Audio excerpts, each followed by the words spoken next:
हमारे चैनल को सब्सक्राइब करें और बेल आइकन दबाएं।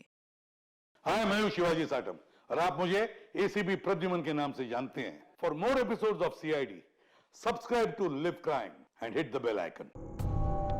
जो तूने अपने पापा की गाड़ी ठोक दी, फिर भी तेरे पापा ने तुझे कुछ नहीं कहा, वरना पिछले हफ्ते ड्राइवर की वजह से भैया की गाड़ी में ना हल्की से खरोच आई थी। मालूम है तेरे पापा ने उसके साथ क्या किया? तो क्या किया पापा आपने? बेटा बिजनेसमैन हूँ, हिसाब बराबर किया और किया। मतलब?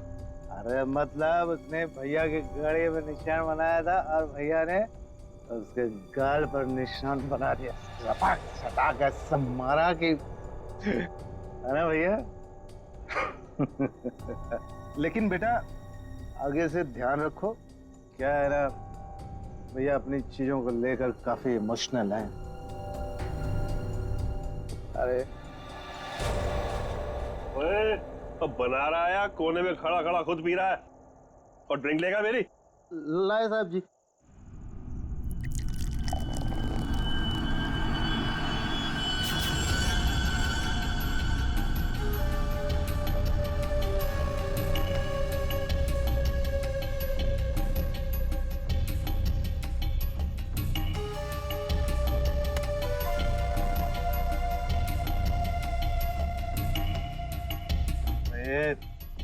इतना कांप क्यों रहा है? हाँ, संभाल के रख।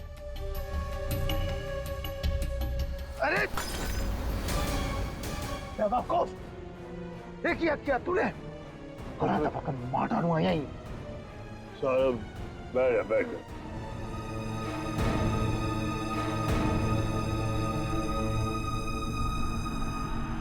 गलती हो गई ना, कोई बात नहीं, गिलास ही तो था। साहब गलती होगी, वो हाथ से गिलास। फिर वही बात, भाई कांच का टुकड़ा तेरे से ज्यादा कीमती थोड़ी ना है। सीधा आजा आजा, उठा ले भाई, किसी के लग जाएगा नहीं तो। उठा।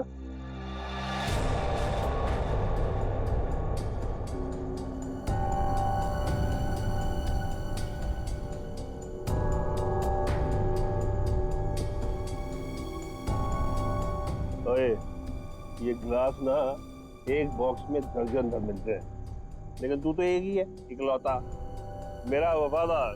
हाँ? लेकिन तुझ जैसे दर्जन भर भी बेच के आओ ना, बदले में ऐसा एक भी गिलास नहीं मिलने वाला, समझा? अभी मेरी पगार में से काट। ये जो तूने किया है ना, उसके बाद तुझे पगार देने वाला कौन है? अब बड़े बड़े मुंह क्या देख रहा है? चल जाके दूसरा ड्रिंक बना के ला, चल। सुन, ग्लास संभाल कर लाना, वरना टूट गया ना तो तुझे भी बसंती के कांच के टुकड़ों पर नचाऊंगा। हेलो हेलो, अरे कौन बोल रहा है? आपके कपड़े चेंज करवा देता हूँ। आयो तू ठीक करा, चल चल चल चल। हेलो, और मुंह में जुबान नहीं है क्या? हेलो हेलो, अरे बोलो कुछ।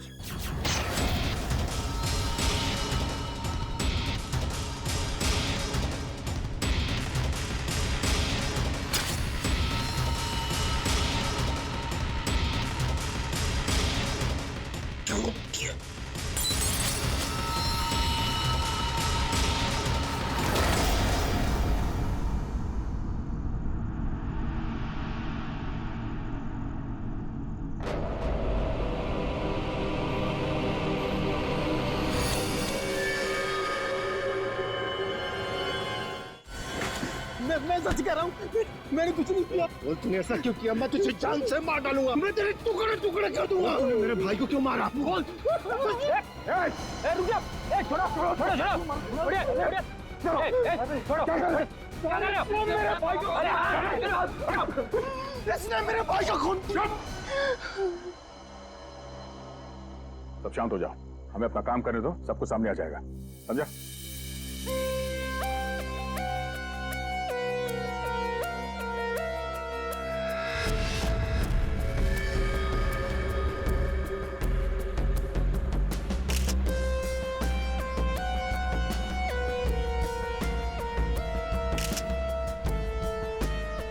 किसी धारदार चीज से गला काट दिया है सर, बड़ी सफाई से। और तो कहीं कुछ दिख नहीं रहा है। बेचारे को अपने आप को बचाने के लिए वक्त भी नहीं मिला होगा। गले की ऐसे नस काट दिए एक झटके में खत्म। है तो कोई अंदर वाला ही आदमी साहब।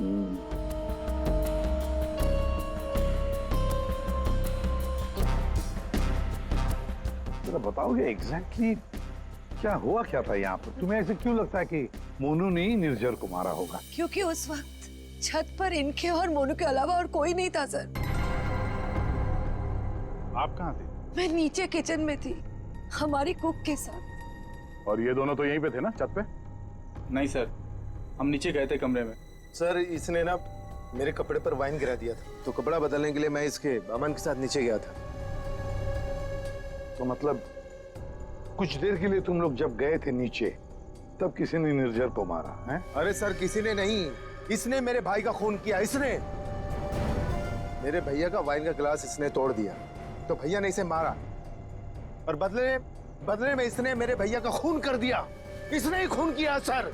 मैंने नहीं मारा साहब जी को। मैं तो दूसरा गिलास लाने के लिए गया था, तो साहब पे मेरे सामने हमला हो गया और डर के मारे मेरे हाथ से गिलास छूट गया। मैं सच कह रहा हूँ साहब, मैंने नहीं मारा। तुमने हमला होते हुए देखा था? जी साहब। सर आप इसकी बातों में बताइए, ये बकवास कर रही है। सर मैंने कहा ना सर, इसने ही खून किया सर। इस शकल से खून ही लगता है। नहीं साहब, मैंने खून नहीं किया साहब। हमें पहली बार थोड़ी ना मारे थे। 10 साल से उनकी गालियां खा रहा हूँ, कि मार खा रहा हूँ। यही मेरी जिंदगी थी। मेरी हिम्मत कहाँ की मैं साहब को? नहीं साहब, मारना तो दूर, मैंने हाथ तक नहीं लगाया। मैं सच कह रहा हूँ साहब। तो किसने मारा मेरे पति को? भगवान ने मारा। क्या बोला? भगवान ने मारा?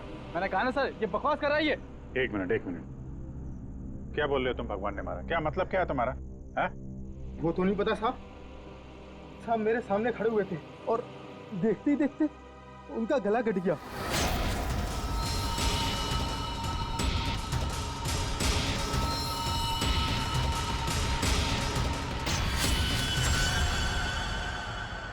साहब ना तो कोई चाकू, ना कोई खंजर, कोई हथियार भी नहीं, और कोई हथियार चलाने वाला भी नहीं साहब।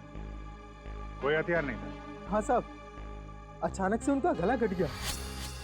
उनको किसी ने छुआ भी नहीं। ये सब भगवान ने उनके कर्मों की सजा दी है। बंद कर अपनी बकवास। अरे सर इसने खून किया मेरे भैया का, मैं बोल रहा हूँ ना। शांत हो जाओ। सर आप इसकी बात पे विश्वास कैसे कर सकते हैं? तुमसे किसने कह दिया कि हमने इसकी बात का यकीन कर लिया? हाँ? हमें क्या करना है और क्या नहीं करना है हम अच्छी तरह से जानते हैं। आप दोनों थोड़ी देर के लिए शांत हो जाइए, समझे? सर ये मोनू को समझ में नहीं आ रहा है, नाटक तो नहीं कर रही है? अभिजीत, अगर ये मोनू नाटक कर रहा था तो किसी और के नाम पे डाल देता खून, है ना? ये सब भगवान का चमत्कार वगैरह ये अजीबोगरीब कहानी नहीं बनाता वो। शायद गुमराह करने के लिए सर। हो सकता है इसने इस वाइन ग्लास के टुकड़े को उठाया और अपने मालिक का खून कर दिया। ये लाश के आसपास कांच के टुकड़े बिखरे हुए हैं सर, और इन पे खून भी लगा हुआ है। अभिजीत, अगर मोनू निर्जर का गला काटता तो उसके बदन पर, उसके हाथ पर कहीं तो खून के छींटे होते। कुछ भी नहीं है। देखो, और तो और निर्जर का गला देखो।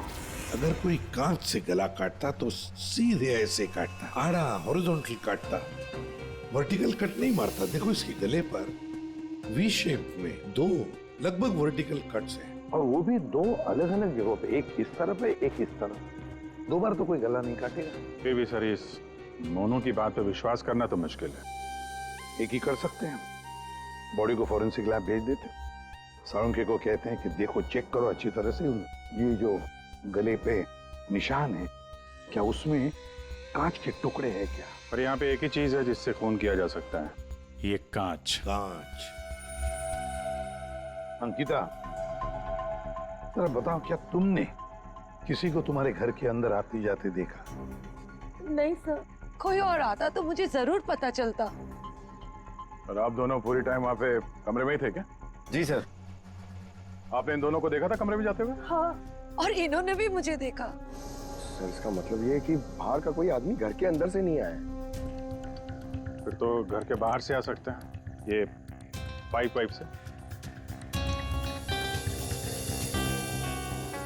फिर एक काम करो, इन सब की स्टेटमेंट्स ले लो, इस कुक के भी, और मैच करके देखो देखो कितना सच बोल रहे हैं ये लोग। और अंकिता तुम बैठ जाओ। आइए आइए चलो।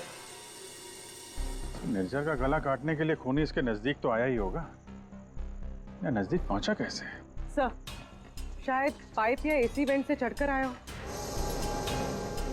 एक काम करो, आसपास रहने वाले लोगों से पूछताछ करो, देखो क्या उन्होंने किसी को पाइप से बिल्डिंग में चढ़ते हुए देखा है क्या? रेडी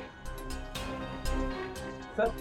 रेडी, काम करो, इस बिल्डिंग की सीसीटीवी फुटेज चेक करो।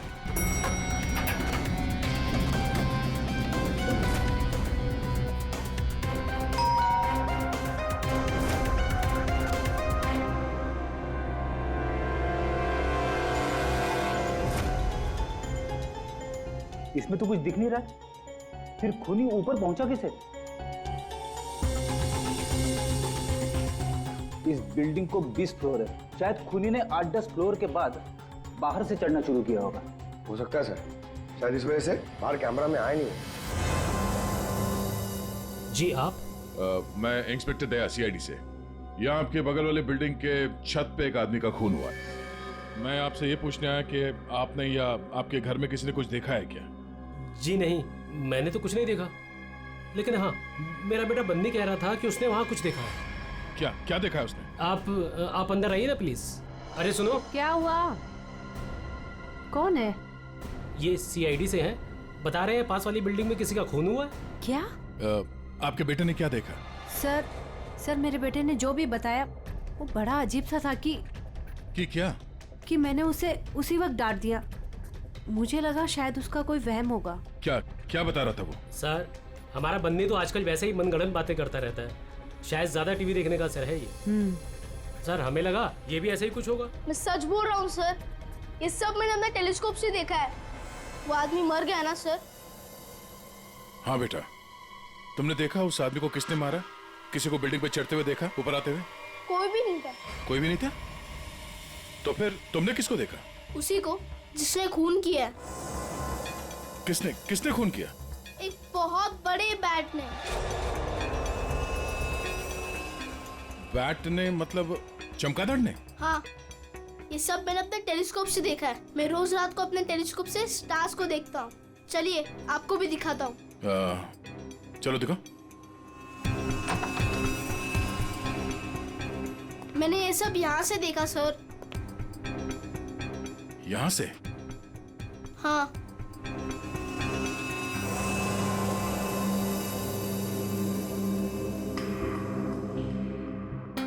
मैंने सच में देखा था अंकल। बेटा, आपका फेवरेट सुपर हीरो कौन है? बैटमैन। ओह, बैटमैन। ठीक है, आपने आज सीआईडी की बहुत मदद की। Thank you. मैं चलता हूँ। Thanks. Thank you sir.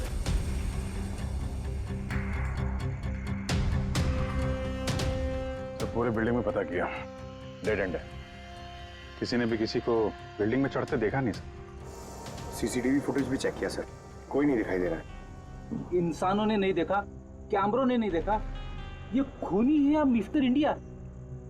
Ready, ये खूनी कांच की तरह है, कांच की तरह ट्रांसपेरेंट, पारदर्शक। हमारे सारे सवालों का एक ही जवाब है, ये कांच।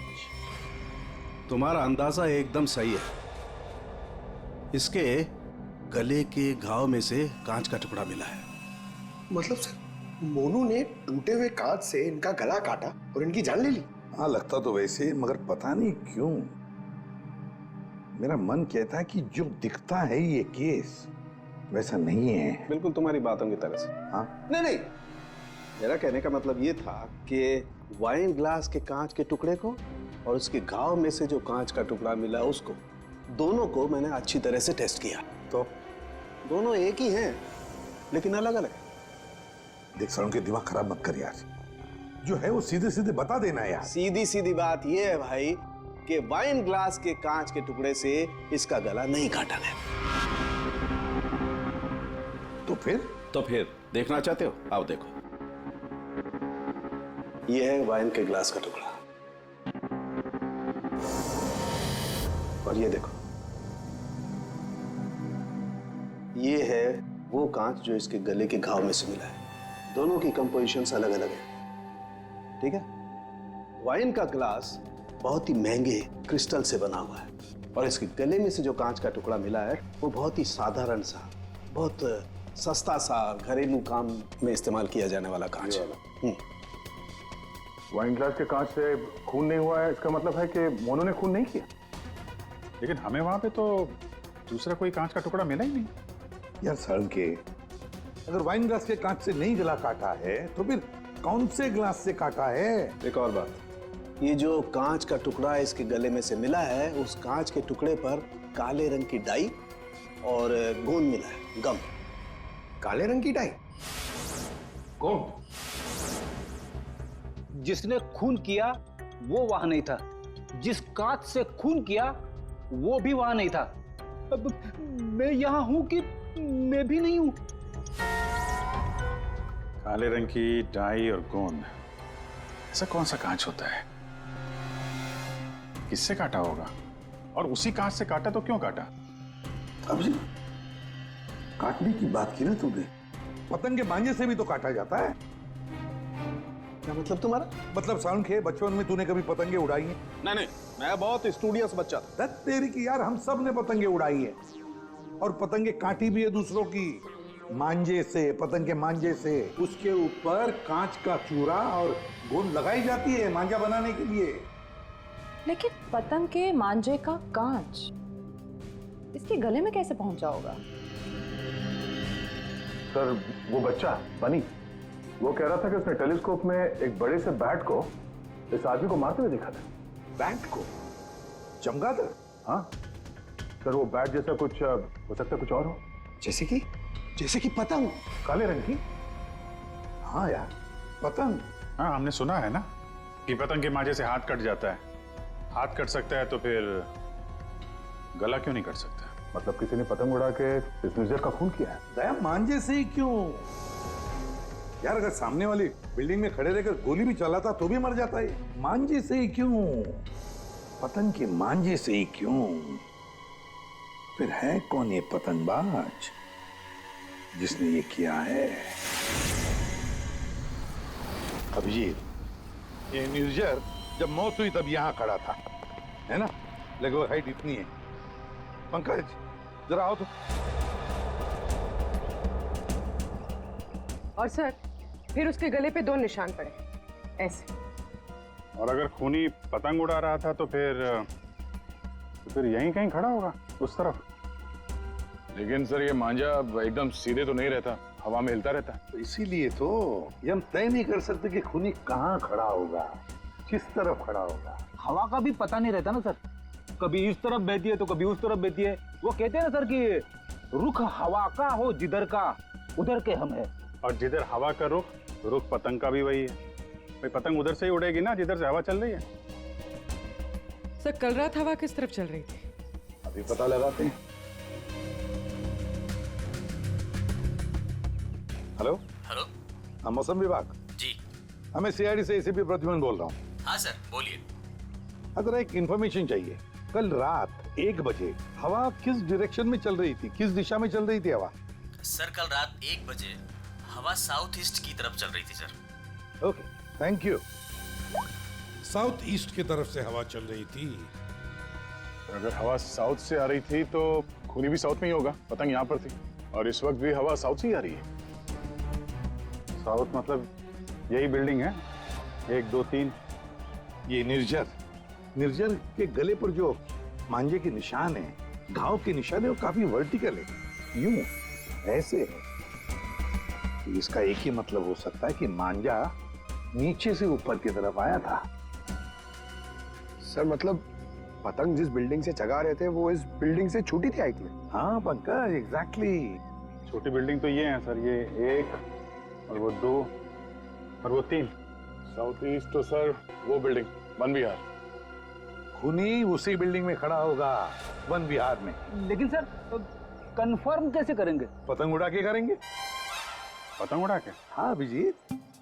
अच्छा एक बात बताओ, तुम में से किस किस को पतंग उड़ाना आता? सर मैं बहुत अच्छी उड़ाता था। सर पतंग उड़ा ले। अच्छा, लेकिन इस बार नहीं। इस बार पतंग मैं उड़ाऊंगा, क्योंकि हर बार तुम लोग मजे लूटते हो हर बात में। मतलब सर आप पतंग उड़ा के पंकज को मारने की कोशिश करेंगे? ये क्या बोल रहे सर आप? डरते हो पंकज? ये तुम एक सीआईडी ऑफिसर हो, मरने से डरते हो? सीआईडी ऑफिसर वो होता है जो देश के लिए, लोगों के लिए अपनी जान निछावर करता है। चाहे पतंग से गला काट के ही क्यों नहीं। क्या बोल रहे हो सर? चढ़ जाओ सूली पे चढ़ जाओ सर। होता है कभी कभी। प्लीज चढ़िए। चलो चलो।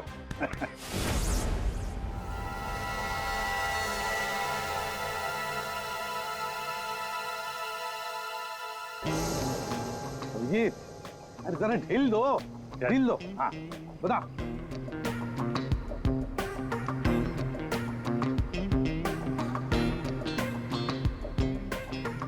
वाह सर वाह। अभिजीत अभिजीत, जैसा पूरा ढील देना। या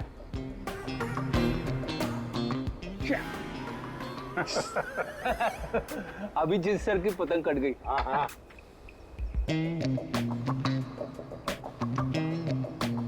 अरे यार, अरे वाह सर वाह। आप पतंग को ना एक बार उस पुतले तक लेके जाइए, हमारा शक यकीन में बदल जाएगा।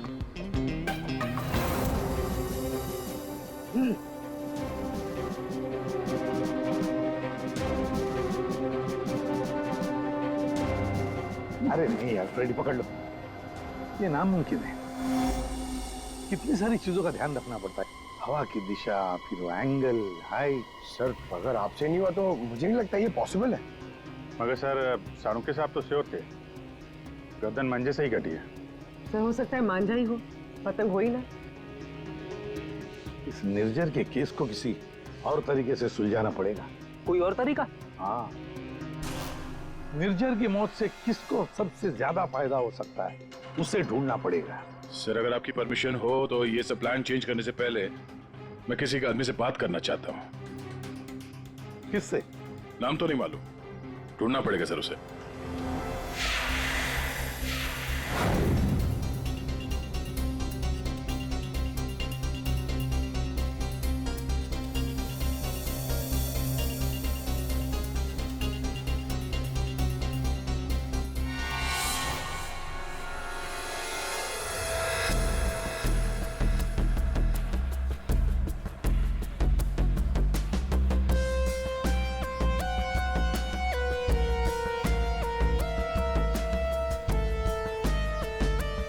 अल्ताफ भाई, पतंग उड़ाने के लिए आपकी उम्र कुछ ज्यादा नहीं है?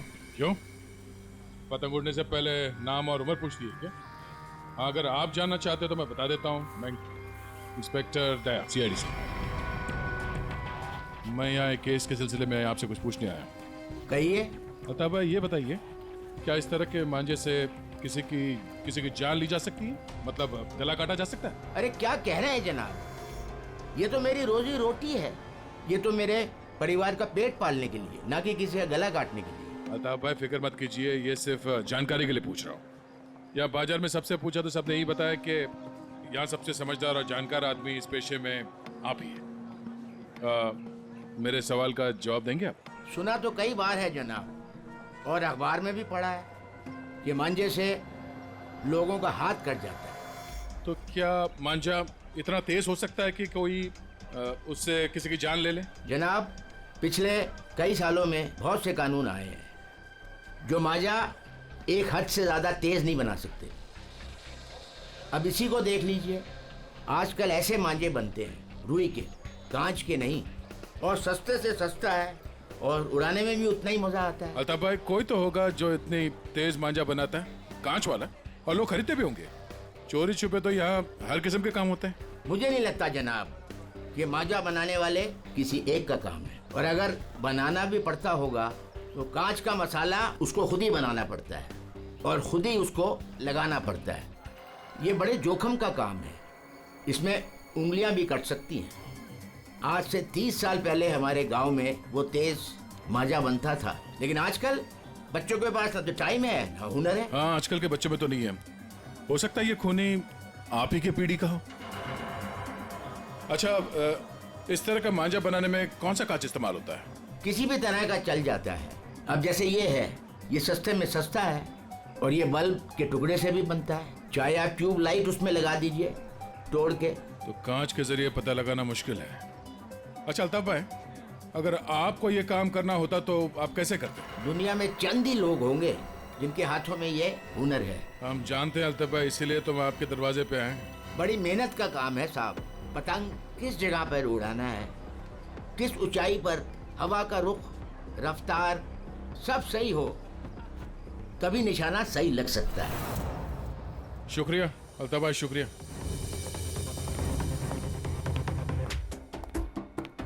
सर, सर ये वो लोगों की सस्पेक्ट लिस्ट है जो निर्जर को मार सकते हैं। इतने सारे दुश्मन इस निर्जर के? सर वो बहुत ही स्वार्थी और बेरहम बिजनेसमैन था। बहुत लोगों को धोखा दिया था उसने सर। इनमें से किसी ने बदला लिया होगा। पॉसिबल है सर। सर, ये वो केसेस है जो निर्जर के ऊपर फाइल हुए थे। इनमें से ज्यादातर कंप्लेंट उसके एक्स एम्प्लॉइज के हैं, जिनका कहना है कि निर्जर ने उन्हें सैलरी नहीं दी थी। कमाल है, इतना बड़ा बिजनेसमैन और अपने वर्करों को पगार नहीं देता था। बिजनेस लॉस में जा रहा था क्या? अरे नहीं सर, उसके भाई से पता चला है कि अपने 300 एम्प्लॉइज की सैलरी ना देनी पड़े, इसीलिए निर्जर ने अपने आप को कोर्ट में दिवालिया घोषित कर दिया था। वाह रे वाह, बड़ा चालाक है। कानून का गलत इस्तेमाल किया, अपने आप को दिवालिया घोषित किया और बैठ गया वर्करों के पैसे पर। खुद तो ऐश कर रहा था और दुनिया को दिखाने के लिए कंगाल और दिवालिया। इतने बड़े फ्रॉड आदमी को ना जेल में होना चाहिए था। वही तो, जेल में ही होना चाहिए था। कुछ ना कुछ तो गड़बड़ जरूर है भाई, कुछ ना कुछ तो गड़बड़ है। इतने सारे फ्रॉड्स करने के बावजूद भी ये आदमी बाहर कैसे, जेल में क्यों नहीं? पंकज, पुलिस रिकॉर्ड चेक करो निर्जर के।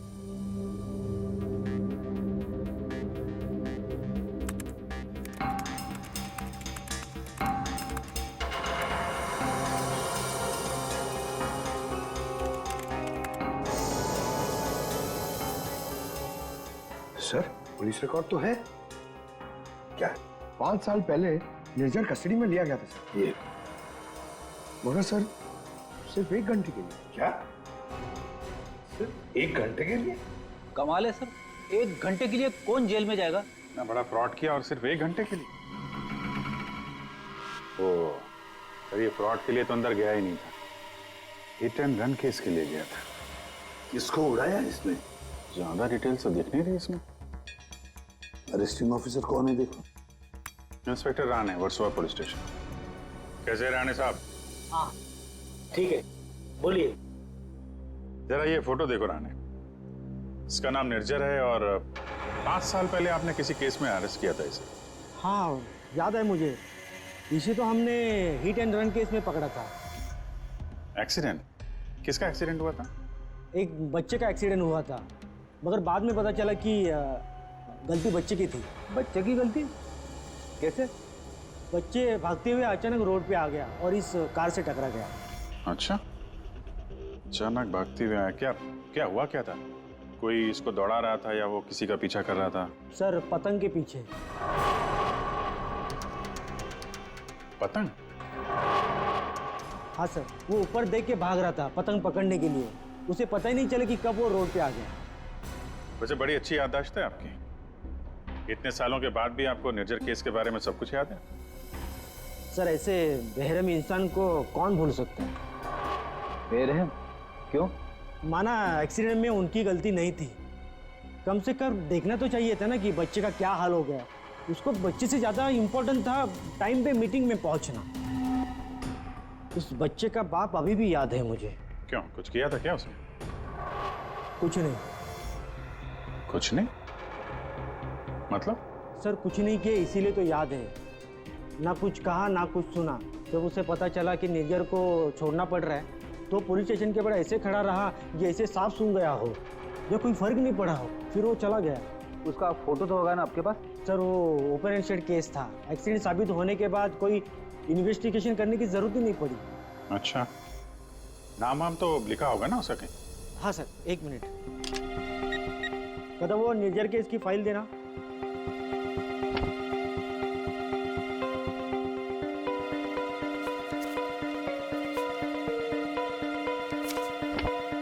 सर ये देखिए, बच्चे का बाप का नाम, फोन नंबर और एड्रेस भी है।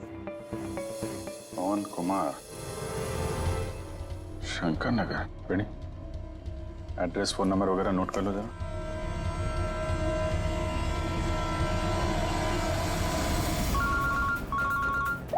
हाँ अभिजीत, तो वो निर्जर के हिट एंड रन केस से एक लीड मिला है। एक्सीलेंट। एक बच्चे की मौत हुई थी, उसके पिता का नाम और एड्रेस मिला है सर। बस फिर अभिजीत, उसके माता पिता से जाकर मिलो, अच्छी तरह से पूछताछ करो। Yes sir. Okay sir. Ready sir. तुम जरा राणे साहब के साथ मिलके उस पवन कुमार का स्केच बनवा लो, तब तक मैं उसके घर जाके देखता हूँ। क्या हुआ साहब? आज सुबह पतंग उड़ा के गए, फिर पूछताछ भी की, अब क्या हो गया? ये आप लोग इतने ही हो? यहाँ पे तो 5 गार्ड्स लिखे हैं, ये 5वां कहाँ है? हाँ साहब, शंकर आया था कुछ महीने पहले नौकरी पे, फिर अचानक साहब आज सुबह नौकरी छोड़ के चला गया। नौकरी छोड़ के चला गया क्यों? पता नहीं साहब, वो गांव से उसके लिए कोई बुरी खबर आई थी तो बिना बोले साहब चला गया सब। क्या? कल रात जब खून हुआ तो शंकर तो था, उसके बाद घर गया है। ओहो। अच्छा, इस शंकर का फोटोग्राफ है या एड्रेस वगैरह तो होगा ना आपके रिकॉर्ड्स में? फोटो तो नहीं है साहब, लेकिन हाँ एड्रेस लिखा हुआ है साहब, ये देखिए।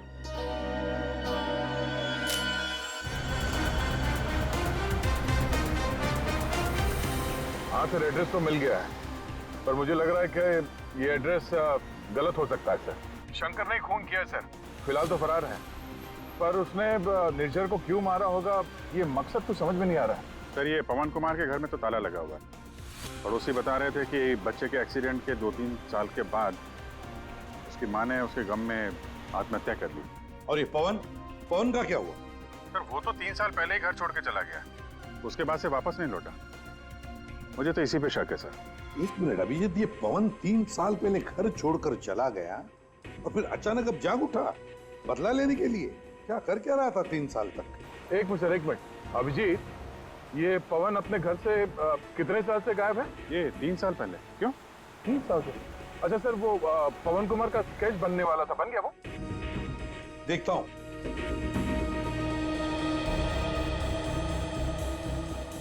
नारायणी, कितनी देर लगेगी? बस अभी हो जाएगा। गुड। दया, थोड़ा टाइम लगेगा। क्यों? लेकिन क्यों पूछ रहे हो? कुछ नहीं सर, सब समझ में आ गया। ये केस अब एकदम कांच की तरह साफ है सर। कांच की तरह साफ हो गया मतलब? क्या कहना क्या चाहते हैं? सर, मैं कुछ काम करना भूल गया हूँ सर, मैं थोड़ी देर में पहुंचता हूँ सर ब्यूरो। ठीक है, जल्दी आ जाओ।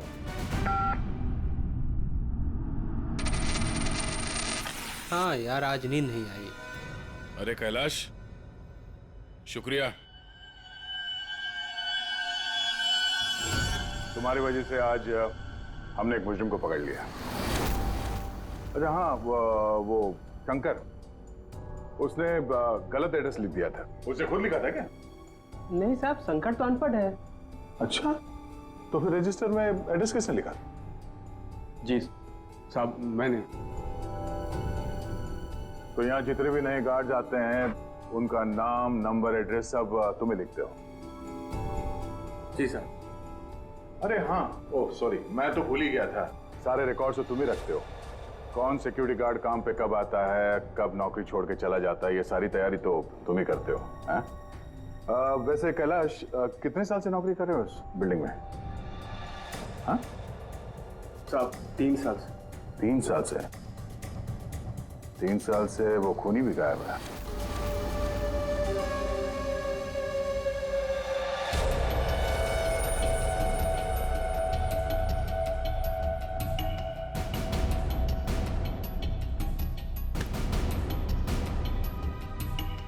निर्जर के खून के इल्जाम में मैं तुम्हें गिरफ्तार करता हूँ, पवन कुमार। पवन कुमार?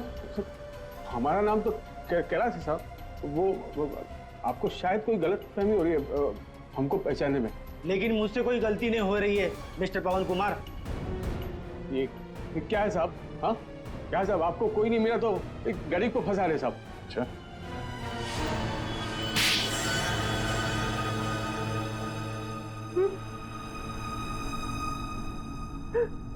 हाँ सर, मैंने मारा निर्जर को। उसने मेरे बच्चे की जान ली सर। मेरे संजीत को अपनी गाड़ी के नीचे कुचल दिया। मेरी पत्नी संजीत की मौत का गम बर्दाश्त नहीं कर पाए, खुदकुशी कर ली। निर्जर ने सिर्फ मेरे बेटे को नहीं मारा साहब, ये दो खून किए। उसे जिंदा रहने का कोई हक नहीं है साहब। ऐसे बेरहम नीच आदमी का मर जाना ही अच्छा था। पवन, निर्जर अच्छा आदमी नहीं था, हमें भी पता है, मगर उसने तुम्हारे बेटे को जानबूझकर नहीं मारा। गलती तुम्हारे बेटे की थी। वो खुद पतंग के पीछे दौड़ते दौड़ते निर्जर की गाड़ी के सामने आया। गलती मेरी है। मैंने उसे सिखाया था पतंग बनाना, पतंग उड़ाना, सब कुछ। उसे बहुत शौक था पतंग उड़ाने का, पतंग के पीछे भागने का। काश मैं उस दिन से रोक लिया होता।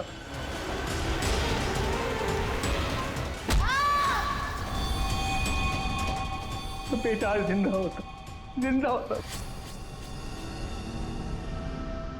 देखो, हम तुम्हारा दर्द समझ सकते हैं, लेकिन तुम्हें यह भी समझना चाहिए कि वो एक एक्सीडेंट था, लेकिन एक्सीडेंट के बाद वो मेरे बच्चे को बचा सकता था ना। क्या मतलब? जब पुलिस ने उसको रिहा किया, सर आप बच्चे को अस्पताल तो लेके जा सकते थे ना। बच्चे की हालत देखी थी आपने, खून से लथपथ था वो। अगर मेरी गाड़ी की सीटें खराब हो जाती तो कौन जिम्मेदार होता? मैंने कसम खा ली थी साहब, जिस तरह एक पतंग ने मेरी संजीत की जान ली, निर्जर की मौत भी पतंग से ही होगी साहब, पतंग से ही होगी। और इसीलिए तुमने 1VR बिल्डिंग में नौकरी शुरू कर दी, ताकि तुम अपना बदला आसानी से पूरा कर सको।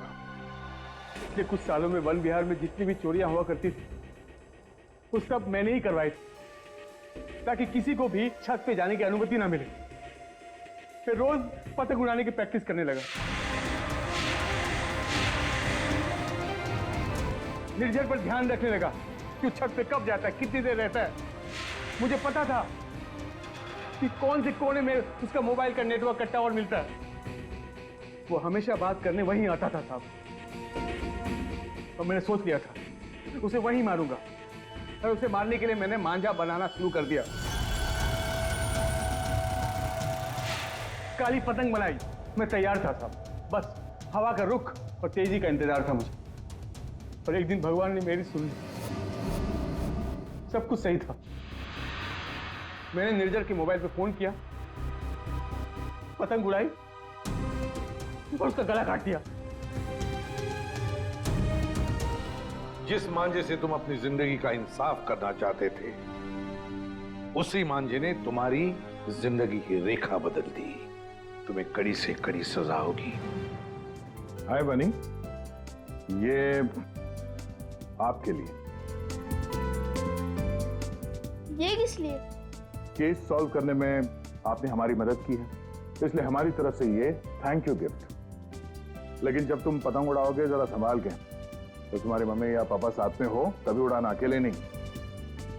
जैसे तुम टेलीस्कोप से स्टार्स देखते हो ना, वैसे ही जब तुम ये पतंग उड़ाओगे मैं इसे देखूंगा। प्रॉमिस? पक्का वाला promise. For more updates, subscribe to our channel, click the show links and enjoy watching the videos.